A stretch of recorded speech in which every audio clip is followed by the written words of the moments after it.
ಕರ್ನಾಟಕದ T V ಮಾಧ್ಯಮದವರಿಗೆ ಮನವಿ, ನೀವು ಪ್ರಮಾಣ ವಚನ ಸ್ವೀಕಾರ ಆಯಿತು, ಸಿ ಎಮ್ಮು ಹಾಗೂ ಆಯಿತು, ಇದೇನು ಹೊಸ್ತಲ್ಲ.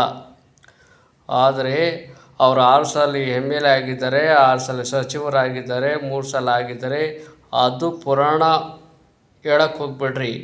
ಸಾರ್ವಜನಿಕರಿಗೆ ಏನು ಅಭಿವೃದ್ಧಿ ಕೆಲಸವನ್ನು ಮಾಡಿದ್ದಾರೆ, ಯಾವ ಇಲಾಖೆಗಳಲ್ಲಿ ಕೆಲಸ ಮಾಡಿದ್ದಾರೆ, ಅಭಿವೃದ್ಧಿ ಕೆಲಸ ಮಾಡಿದ್ದಾರೆ, ಅದನ್ನು ತೋರಿಸಿ, ಅದನ್ನು ಹೇಳಿ.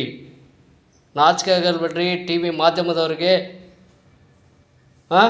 6 ಸಲ ಸಚಿವರಾಗಿದ್ದರು, 3 ಸಲ ಸಚಿವರಾಗಿದ್ದರು, ಅವೆಲ್ಲ ಯಾಕೆ ರೀ? ಸಾರ್ವಜನಿಕರಿಗೆ ಏನು ಅನುಕೂಲ ಆಗಿದೆ ಅದನ್ನು ಹೇಳಿ. ಏನು ಅನುಕೂಲ ಮಾಡಿದ್ದಾರೆ ಅದನ್ನು ನೋಡಿ ನೀವು ಸಚಿವ ಸ್ಥಾನಗಳನ್ನು ಕೊಡಿ, ಮಂತ್ರಿಗಳ ಸ್ಥಾನಗಳನ್ನು ಕೊಡಿ.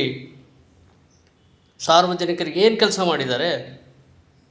ಫಸ್ಟು ಟಿ ವಿ ಮಾಧ್ಯಮದವರು ಆ ಸಚಿವರಾಗಿ ಈ ಸಚಿವರಾಗಿ ಅದನ್ನು ಬಿಟ್ಟು ಸಾರ್ವಜನಿಕರಿಗೆ ಏನು ಕೆಲಸಗಳನ್ನು ಮಾಡಿದ್ದಾರೆ, ಏನು ಮಾಡಬೇಕು ಅದನ್ನು ಒತ್ತಿ ಹೇಳಿ.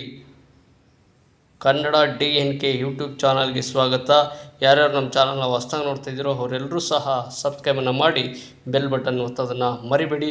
ಈ ವಿಡಿಯೋ ಇಷ್ಟವಾದಲ್ಲಿ ಲೈಕ್ ಮಾಡಿ, ಶೇರ್ ಮಾಡಿ. ಧನ್ಯವಾದ.